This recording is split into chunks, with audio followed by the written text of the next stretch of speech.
আপনার বাচ্চা কি অন্যের সাথে ঈর্ষা করে?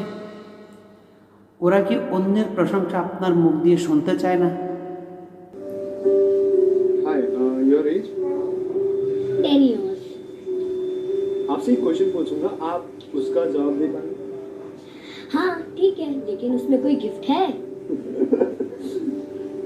जब आप किसी कंपटीशन में हार जाते हैं तो आपको क्या बुरा लगता है हाँ, क्योंकि विश तो सब जीतने वाले को ही करते हैं। যদি আপনার এখানে এরকম হচ্ছে তাহলে এটার কারণ বুঝেন। এর কারণ হলো আপনি শুধু জিতে যাওয়ার পরে অভিনন্দন দেন, জিতলে কংগ্রেচুলেশন বলেন, আর বাচ্চার মনে হয় যে জিতেছে সব অভিনন্দন ও পাচ্ছে, ওকে প্রশংসা করবে, যাই কিছু পাবে ওই পাবে, আমি যতই ইমপ্রুভ করি আমার প্রশংসা হবে না। এই জন্য ও ওই বাচ্চাদের সাথে ঈর্ষা করে যারা জয়ী হয়। এই জন্য ও অন্যের জিতের খবর শুনতে চায় না। তাহলে আপনার অ্যাকশন প্ল্যান আজকে থেকে কী হবে?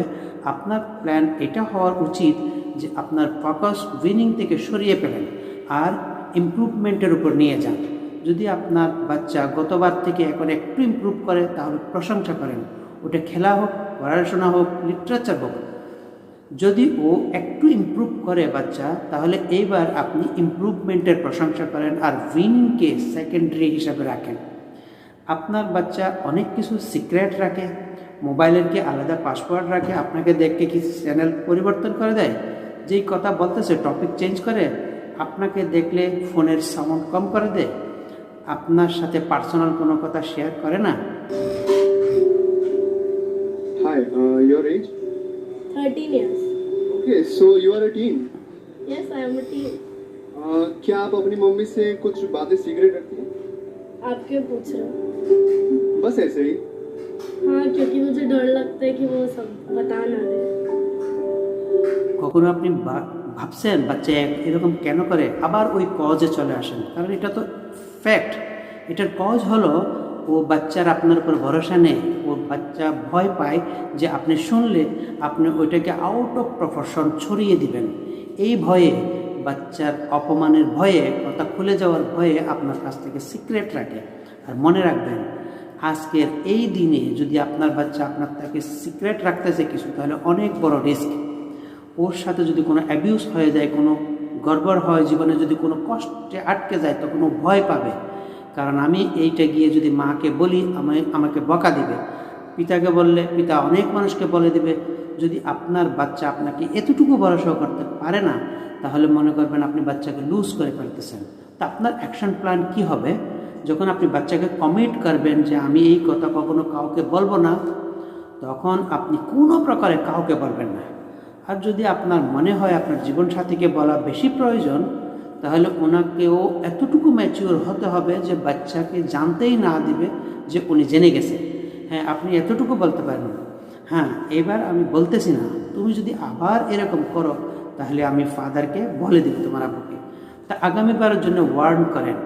যদি এবার আপনি বলে দেন এই কথা আমার ভিতরেই থাকবে, কাউকে বলবো না, তাহলে পৃথিবী যেভাবে উলট পালট হোক, কিন্তু বাচ্চার ভরসা হইতে হবে যে আমার প্যারেন্টস এই কথা কাউকে বলবে না।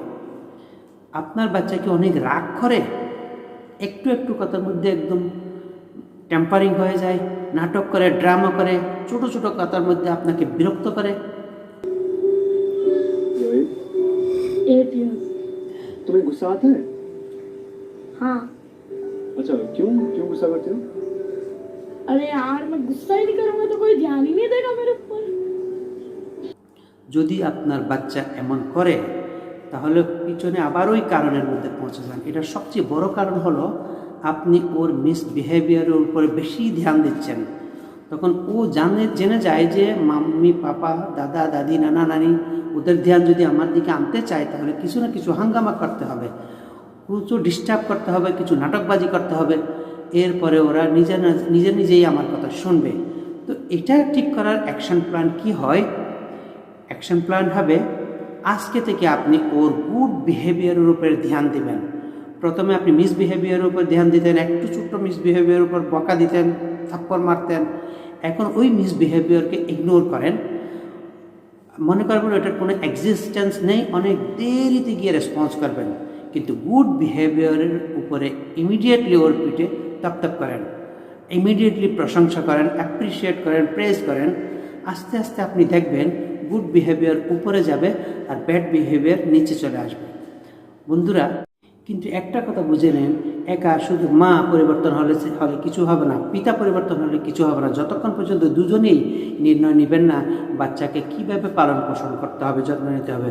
কারণ আজকে প্রত্যেকটা জিনিসের মধ্যে জন্য আপনি বাচ্চাকে যে দোষ দেন, এই লাইন বলেন, আজকালের জেনারেশন এমনই, মনে রাখবেন ও হলো যে কাঁচা মাটি, ও কাঁচা মাটি ছিল, আপনি ছিলেন কুমার, ওই মাটিকে একটা আকার দেওয়ার মতো কাজ আপনিই করেছেন।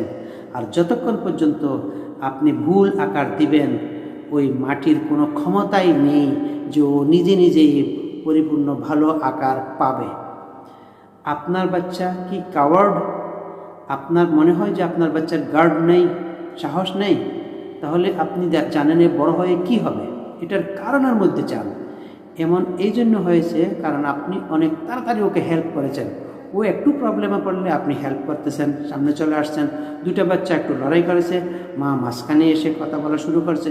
টিচার একটু কম মার্ক দিছে, ও কম্পিটিশনে হেরে গেছে, তখন আপনি এটা বলার জায়গায় যে আরেকটু ইমপ্রুভ করো, আপনি এটা বলে দিচ্ছেন যে টিচার অনেক ডিস্টার্ব করে, দিস দ্যাট, টিচার ভালো না, এই সব কিছু বলে ফেলেছেন।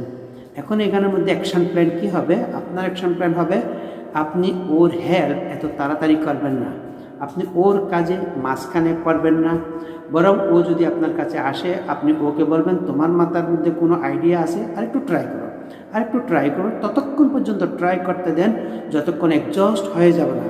আর এরপরে আপনি গিয়ে শুধু অ্যাডভাইস দিবেন, কাজ করে দিবেন না। মনে রাখবেন, যেই পিতামাতা নিজের বাচ্চাকে বেশি হেল্প করে, ওর লাইফে বেশি ইন্টারফেয়ার করে, ওকে প্রত্যেক কদম কদমে যে অ্যাডভাইস দেয়, ওই বাচ্চা সবসময় কাওয়ার্ড হয়ে যায়, বড় হয়ে নিজের নির্ণয় নিজে নিতে পারে না। শেষে সবচেয়ে বড় সমস্যা, পৃথিবীর কোনো প্যারেন্টস মিডিওকার অর্থাৎ অ্যাভারেজ বাচ্চা চায় না। ওরা চায় কম্পিটিশনের এই যুগে আউটশাইন করে, সবাই দেখে এক্সেল করে প্রত্যেকটা ফিল্ডের মধ্যে, কিন্তু ও কোনো ফিল্ডে এক্সেল করে না।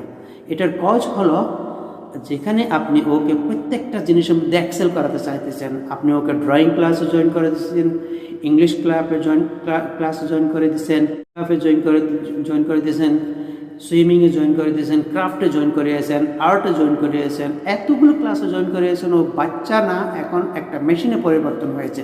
আজ থেকে আপনার অ্যাকশন প্ল্যান কী হবে?